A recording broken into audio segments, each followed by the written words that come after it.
Hi, this is John, and I just want to talk a little bit more about the resurrection. I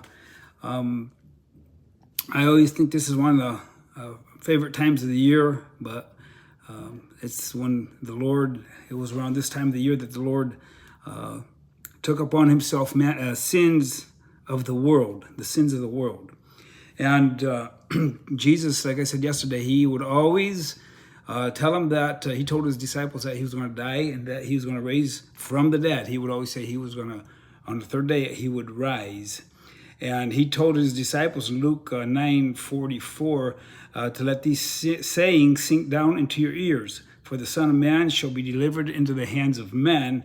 And it says they didn't understand that. This was hid from them. So, the Bible's like, it's a mystery. We got to really search it out. When they come to get Jesus in the garden, Judas says, whomsoever I shall kiss. That is Matthew 26:48 and Mark 14:54. They pretty much say the same thing.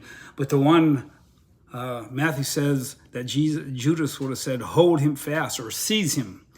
And then in Mark, it says that the one that he kisses to take him and lead him away safely. I don't know if Judas realized that they were going to kill him. But it says to lead him away safely. Luke says that Judas kissed him. And John says in chapter 8, 18 verse 4, whom seek ye?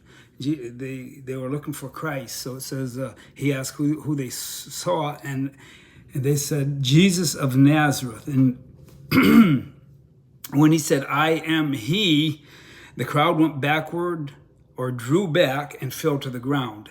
And I think they bowed down. And remember, Satan was in Judas. Don't ever forget that. Satan lived in Judas at that time, and even he bowed to the ground, because he whom they come to get was worthy of all that. Who do we bow down to?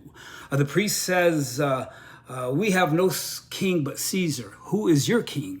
There's a lot of people who have a man-made king in this earth. Christ said, I want you to be, he wants to be the king of kings in our life. So anyhow, those are some very good things to think about, dwell upon. And if you read 1 Corinthians 2, 7 and 8, the Bible says if they would have known, it was hidden from them, else they would have never crucified Christ. So those are amazing things. So you all have a great day. God bless, and we'll talk to you later. Bye.